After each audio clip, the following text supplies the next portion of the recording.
There goes एउटा perfect net अर्को दुई एलिमिनेसन आफ्नो टिमको लागि थप देउताको रिप्ले फेरि पनि हेर्न पाउँदैछौँ निकै मजेदार खेल देखाएका छन् के पो खेल देखाएका छन् डेल्टाको थ्रुबाट मतलब स्पिचलेस रहेका थियौँ वाट अ ब्युटिफुल म्याच दिएका छन् सोलो हेरौँ न यहाँनिरबाट back to back kill confirmation गर्दैछन् डाउन निकाल्दैछन् टिम एक्जिट दिलाउँदै थिए एन्ड यहाँ पनि देख्न पाउनेछ त्यो क्लच द्याट वाज अमेजिङ एकले मात्रै चित्त बुझेन एउटा क्लचले मात्र चित्त बुझेन अनि यो जम्प ओ माई गॉड के रहेको त्यो डेल्टा सायद यो म्याचमा डेल्टालाई रोक्न निकै मुस्किल रहेको छ एन्ड म त अझै पनि इन्जोय गर्दैछु साथीहरू डेल्टाको त्यो रिप्लेस जुन एलिमिनेसन काउन्टहरू उनले टिमको लागि कन्ट्रिब्युट गर्दै थिए and then that was the final team till now अहिलेको लागि जुन स्क्वाड एलिमिनेसन फेस गराइएको थियो एन्ड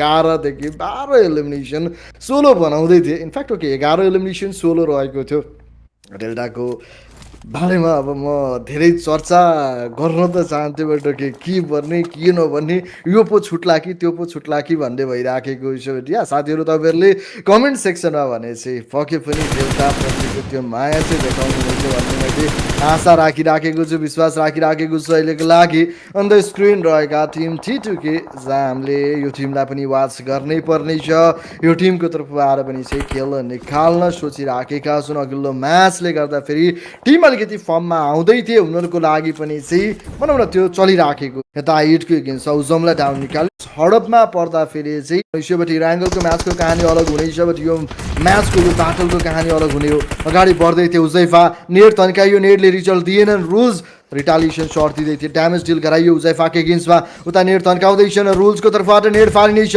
उजैफा नक फेस गर्नु पर्यो यता रुल्स पनि चाहिँ डाउन फेस गर्न पुगिसकेका छन् रुल्स एक्चुअली आफ्नै नेटको ड्यामेजले नक हुनु पुगेका रहेछन् उता बेबी बढ्न चाहन्थे अझैको तर्फबाट होल्ड गरिएको छ अब त फाइनल प्लेयर रहेका छन् कासानोभाको तर्फबाट नेट तन्काइयो उनको पोजिसन आइडिया रहेको छ अझै उडी उडी आउँदैछन् T2K तयार रहेका छन् क्लच दिनको लागि बट कासानोभा त कनेक्सन सुनफिल भएको छ अझै एकछिन होल्ड हुन बाध्य रहेका छन् जोनको ड्यामेज पनि बढ्दो रहेको छ अब हेरौँ यहाँबाट सिचुएसन के रहनेछ कसको लागि आउनेछ त यो ब्याटल हुन त बोथ अफ द टिम सम्पूर्ण प्लेयर लुज गर्नुपर्ने अवस्था ब्याटल आफ्नो नाममा निकालिहाले पनि त्यो बाटो बचाउने मौका भने रहने थिएन यसैको साथमा यता कासानोभा अब त अगाडि बढ्नको लागि पोजिसन डेभियस रहेको छ साथमा उता पनि एफटिबल के देख्दैछु अझैको हातमा बट नो कनेक्सन कासानोभाको तर्फबाट बट पछाडिबाट एक्सी आइपुग्नेछन् सही समयमा दिने भए सर्ट I8 को च्याप्टर पनि त्यहीँ क्लोज गरिदिँदैछन्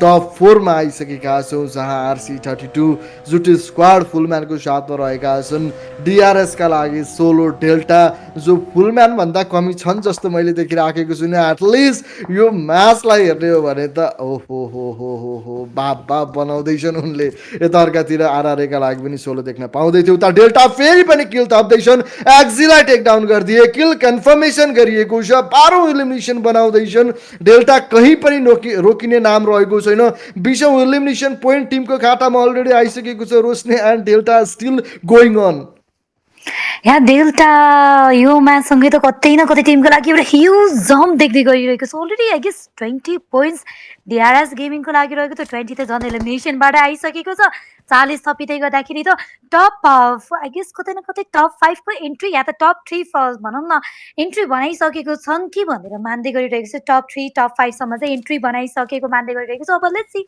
के रहनेछ यस्तै खालको पर्फर्मेन्स सँगै अझै चिकन डिनर निकाल्यो भनेर इट विल बी अवसम भन्न सक्नेछौँ बट यता RC32 का टिम रोक लगाउनको लागि उनीहरू पनि चाहिँ रेडी रहेका छन् निसलाई देख्न पाउँदैछौँ उनी पनि चाहिँ स्पेडिल गरिरहेका छन् डेल्टालाई रोटेसन लिँदै गरिरहेको उनले स्पर गर्दै गर्दाखेरि अब अर्को साइडमा क्लासीलाई पनि त्यहाँतिर सायद पठाइएको हो कि सायद एउटा एङ्गल बनाउनतर्फ भने चाहिँ अलिकति फुल फोकस गरिरहेका छन् खासै समस्या नरहला कि नोटिस गर्न पाउँदै गरिरहेका छौँ अब यो छन् कतै न कतै जुति स्क्वाडको टिम यतातिर RRA को लागि रहेको प्लेयरलाई स्पट गरिन्छ ट्रेन गर्छ त्यो स्प्रे रोकिने छैनन् डेल्टा तामाङ आई गेस माथिल्लो एरियातिरको त्यो हिलमा पुग्न थालिसकेका छन् यतातिर RRA को लागि रहेको प्लेयरलाई स्पट गरिन्छ ट्रेन गर्छ त्यो स्प्रे रोकिने छैनन् डेल्टा यहाँ एकपछि अर्को गर्दै एलिमिनेसन बटुल्दैछन् के गर्दैछन् आजको दिनमा एउटा कमब्याक पर्फर्मेन्स यता डेल्टाको तर्फबाट त्यो कन्ट्रिब्युसन यस्तो मिठोले गइरहेको छ कि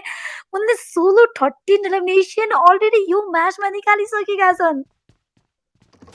Oh my God, oh my God, आज हामी के विटनेस गर्दैछौँ यहाँबाट। डेल्टा कुन फर्ममा रहेका छन्, के खाएर आएका छन् थाहा छैन, बट रोकिने नाम रहेको छैन। रोकिने नाम रहेको छैन। आँखामा कोही परे भने साथी छैनन्। विचार गरौँ है, मेरो अगाडि कोही पनि नआऊ भन्दैछन्। म त यसो प्रश्न उठाउँदै थिएँ, जुन सुरुवातको ब्याटल रहेको थियो जहाँ किलर र एक्जेम्पियल फिनिस भइसकेका थिए, डेल्टा ग्यान्टे टु प्लेयर रहेका थिए, बट डेल्टा मलाई त्यहाँ गलत प्रुभ गर्दै थिए। ओके, म पनि छु त, कहाँ किलर एन्ड एक्जेम्पियल भनेर देखाउँदैछन् खेल। यता अर्कातिर आरसीका प्लेयर पनि चाहिँ इन्ट्री लिँदैछ, फुलम्यानको साथमा रहेका छन्। आरसीका लागि कोसिस चलिराखेको छ, नेट तन्काउँदैछन् सुटीको एगेन्स्टमा। अब यो दुई टिमको बिचमा भिडन्त बन्दै गर्दा फेरि यदि एउटा टिम एक्जिट लिन्छन्, अर्को टिमलाई एटलिस्ट दुईवटा क्याजुअलिटी बन्छ भने त्यति बेला मौका त म त किन देख्दैछु अझै पनि डेल्टाकै लागि। डिआरएस भन्दा पनि मलाई किन डेल्टा भनौँ लागिराखेको छ यो म्याचमा। ओके, यताबाट हेर्दैछौँ तामाङ अगाडि बढ्दै थिए, एङ्गल बनाइँदै छ, डेल्टातर्फ नजर लाग्दैछ। उनको भेहिकल रहेको थियो, भेहिकल ड्यामेज गर्न चाहन्थ्यो। उनको जस्ट तलपट्टि रहेका प्लेयरको पोजिसनको बारेमा आइडिया रहेको थिएन उनलाई। उता आरसीका लागि डाउन निकालिएको छ प्लेयर, अब त्यहाँ बचाउनु पर्ने त थियो। आरसीका टिम तयार रहेका छन् फाइट ब्याक गर्ने। त तामाङ पार्टनरले ओपनिङ निकालिसकेका छन् भने पछाडि गाडी समाते, ब्याटलमा अगाडि बढ्न चाहन्छन्। पिडी गर्न टेकन डाउन, अर्का प्लेयरलाई गाडीले कुल्चिन चाहन्थे। तामाङ गलत ठाउँमा पुग्ने छन्, टाइमिङ मिलेन, तामाङ नक फेस गर्नु पर्यो। यता ओके रहेका छन्, ओकेको थ्रुबाट नेट थन्काइदिएछु त अनि सक्नाइन तामाङको किल कन्फर्मेसन गर्न सफल रहेका थिए। आरसीका लागि दुई प्लेयर नक रहेका छन्, पार्टनर बचाउन खोज्दैछन्। अनि सक्नाइन नेट थन्किँदैछ, आउँदैछ रकेट माफिक, पड्काइयो अनि सक्नाइनलाई पनि चाहिँ आरसीका प्लेयर सोलोमा कन्भर्टेड रहेका छन्। निन्जाको काँधमा जिम्मेवारी, उता जुटीले आफूसँग रहेको मेन पावर लुज गर्दै डुओमा कन्भर्टेड रहेका छन्। यता निन्जाको एगेन्स्टमा क्लोजिङ आउँदैछ, डाउन निकाल्दैछन्, एमजी3 चलाइँदैछौ निन्जाको थ्रुबाट। फाइनल प्लेयरलाई डाउन निकाल्नु पर्यो त, स्मोकको थ्रुबाट सर्ट दिइराखिएको छ, कनेक्सन फिल्ड हुँदै थिएन।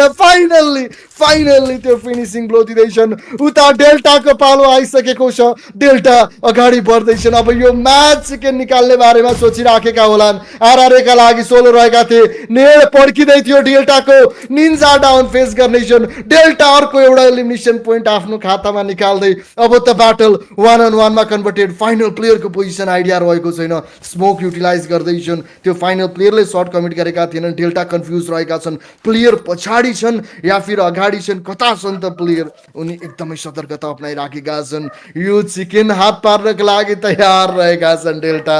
अझै पनि आइडिया रह्यो भने त पक्कै सिधै अगाडि बढ्ने बारेमा सोच्न सक्ने थिए, बट यता मिनी बोय एकदमै शान्त भएर बसिराखेका छन्। उनी त्यहाँ सरप्राइज दिने बारेमा सोचिराखेको हुन पाए डेल्टाको थ्रुबाट। अब चाहिँ नजर त्यही साइडमा लगाइँदै थियो, बट स्टिल उनी कन्फर्म रहेका छैनन् कि प्लेयर कहाँ छन्, जहाँबाट पनि सर्ट आउन सक्नेछ। चारैतर्फ तैनात भएर बसिराखेका छन्, यता हेर्छन् उता हेर्छन्, कहीँ पनि प्लेयर स्पोटेड रहेका थिएनन्। एटलिस्ट ब्याक एरिया क्लियर गरौँ, जोन आइन्जेल हेर्दै थिए। उता अर्कातिर मिनी बोय उठिसकेका छन्, सर्ट कमिट गरे, डेल्टा स्पोर्ट गर्न भ्याएका छन्। नेट तन्काइँदैछ, डेल्टाको थ्रुबाट फालियो नेट, प्लेयरलाई अगाडि बढ्नु पर्नेछ। डिभिएसको पाइलट कनेक्सनमा आएको छ, गन स्विच गर्नेछन्, टेक डाउन गरिनेछ। एन्ड यहाँनिरबाट यो म्याच निकालिएको छ डिआरएस गेमिङको तर्फबाट, इनफ्याक्ट डेल्टाको तर्फबाट निकालिएको छ भन्नुपर्ने हुन्छ।